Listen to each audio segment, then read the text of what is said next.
بسم اللہ الرحمن الرحیم۔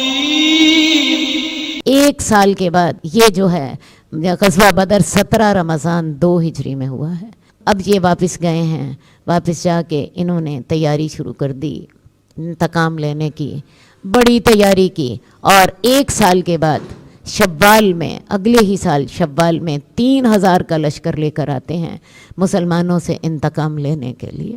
اب اس جنگ میں بھی اللہ تعالیٰ مسلمانوں کو فتح دیتے ہیں، لیکن ہوتا کیا ہے، فتح ہونے کے بعد مسلمان مال غنیمت اکٹھا کر رہے ہیں، لیکن مسلمان 2 غلطیاں کرتے ہیں۔ رسول اللہ صلی اللہ علیہ وسلم نے 50 آدمیوں کو حکم دیا تھا کہ تم نے ایک چٹان پہ کھڑے رہنا ہے، خواہ ہماری بوٹیاں بھی کر دی جائیں، تم نے یہاں سے نہیں ہلنا۔ لیکن ان لوگوں نے دیکھا فتح ہو چکی، انہوں نے اللہ کے رسول کا حکم بلا دیا اور مال غنیمت اکٹھا کرنے لگ پڑے۔ ایک کام تو یہ کیا کہ اللہ کے رسول کا حکم بلا دیا، اور دوسرے دنیا کی محبت میں پڑ گئے۔ تو ہوا کیا، خالد بن ولید دور سے دیکھ رہا تھا کہ میدان صاف ہے، اس نے دیکھا کہ چٹان کے اوپر صرف 10-11 لوگ ہیں، اس نے حملہ کر دیا، اور وہ مسلمان جو مال غنیمت لوٹ رہے تھے اور بے خبر تھے، ان کو پیچھے سے آ کے قتل کرنا شروع کر دیا۔ 70 مسلمان شہید ہو۔ اللہ کے رسول صلی اللہ علیہ وسلم کو بھی زخم آئے، کیونکہ ایسی بگدڑ مچی کہ غفلت میں انہوں نے حملہ کر دیا۔ اب یہ ہے کہ افواہ پھیل گئی، اللہ کے رسول شہید ہو گئے ہیں، لیکن تھوڑی دیر کے بعد اللہ کے رسول جب ہوش میں آئے، آپ نے تمام صحابہ کو بلایا، دوبارہ میدان لگا، اور دوبارہ کفار مکہ کو میدان جنگ سے بھاگنا پڑا، ایسے بھاگے کہ مکہ جا کے دم لیا۔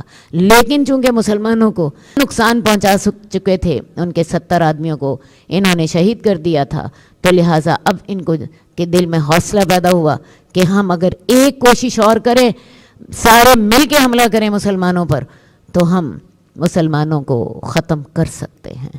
مسلمانوں کے ساتھ یہودی بھی ساتھ مل گئے، حالانکہ یہودی اہل کتاب تھے، رسول اللہ کے منتظر تھے، لیکن مصیبت یہ تھی کہ وہ رسول جو تھا بنی اسرائیل میں سے نہیں آیا تھا، وہ رسول بنی اسماعیل میں سے آ گیا تھا، لہٰذا یہ ماننے کو تیار نہیں تھے، ان کے تکبر نے ان کو ماننے کی اجازت نہ دی۔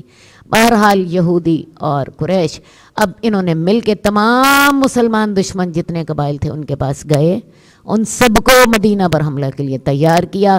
2 سال یہ تیاریاں ہوتی رہیں، یہاں تک کہ 5 ہجری میں 10,000 کے لشکر نے مدینہ پر حملہ کر دیا۔ اب مدینہ کی اپنی آبادی 10,000 نہیں ہے، بچے اور عورتیں بھی ملا دیں تب بھی 10,000 نہیں ہے۔ رسول اللہ صلی اللہ علیہ وسلم نے مشورہ کرنے کے بعد مدینے کے سامنے ایک خندق کھود لی۔ یہ خندق 3.5 میل لمبی تھی، 15 فٹ گہری تھی، 12 فٹ چوڑی تھی۔ ایسا نہ سمجھیے کہ چھوٹا سا کوئی گڑھا آپ نے کھودا تھا، 15 فٹ گہری تھی، تاکہ کوئی آدمی اگر اس کے اندر چلا جائے وہاں سے باہر نہ نکل سکے۔ 12 فٹ چوڑی تھی، تاکہ کوئی اپنے گھوڑے سمیت بھی اسے پھلانگ نہ سکے۔ اور زمین بھی لاہور کی زمین نہیں تھی جو کہ مٹی والی ہو، پتھریلی زمین تھی، پتھر تھے وہاں پہ، یہ سارا علاقہ پتھریلا ہے۔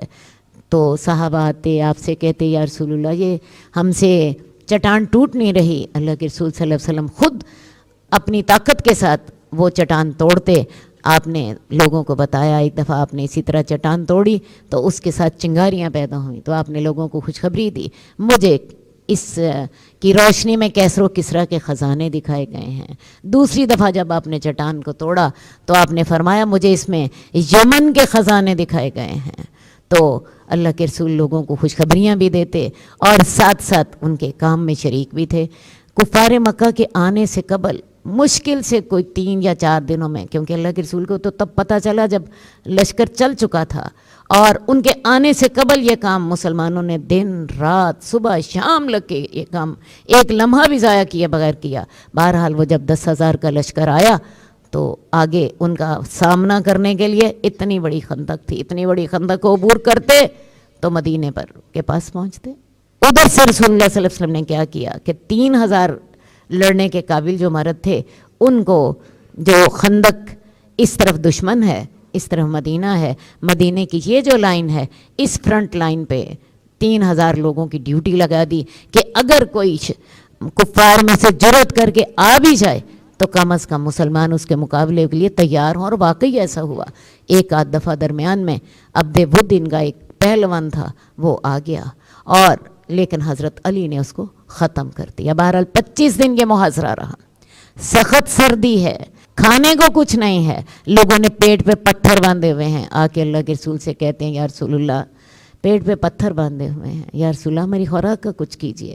اللہ کے رسول اپنی قمیض اٹھا کے دیکھتے ہیں وہاں 2 پتھر بندھے. اور اسی جنگ میں بہت سے معجزات ہوئے, جب 10 آدمیوں کا کھانا 1000 لوگوں نے کھایا اور اس کے بعد بھی بچ گیا. میرے پاس ٹائم نہیں ہے کہ میں آپ کو تفصیل بتا سکوں, ورنہ ایسے ایسے معجزے اللہ نے دکھائے کہ جس کے ساتھ مسلمانوں کے یقین اور ایمان میں اضافہ ہوتا رہا. اب 25 دن گزر گئے, سخت سردی ہے اور کوئی امپروومنٹ نہیں ہے. کفار مکہ تنگ پڑ رہے ہیں, 10,000 کے لشکر کو کھلانا بھی بڑا مشکل کام تھا. بہرحال راتوں رات اللہ تعالیٰ نے ایسی ٹھنڈی یخ ہوا چلائی کہ کفار مکہ راتوں رات سب کچھ چھوڑ کے سروں پہ پاؤں رکھ کے ایسے بھاگے مکہ جا کے دم لیا. صبح اللہ کے رسول صلی اللہ علیہ وسلم نے دیکھا میدان صاف تھا, آپ کو وحی کے ذریعے پتہ چل چکا تھا. آپ نے صبح ہوتے ہی صحابہ سے کو خوشخبری دی اور ذرا دن چڑھتے سارا کچھ لوگوں نے اپنی آنکھوں سے دیکھ لیا. ساتھ ہی اللہ کے رسول نے کہا آج کے بعد یہ تم پہ حملہ نہیں کریں گے, تم ان پر حملہ کرو گے, کیونکہ آپ دیکھ چکے تھے کہ ساری دنیا نے مل کے آپ پر حملہ کیا اور منہ کی کھائی. تو آپ نے ان کو خوشخبری دی مسلمانوں کو, آج کے بعد یہ تم پر حملہ نہیں کریں گے, تم ان پر حملہ کرو گے.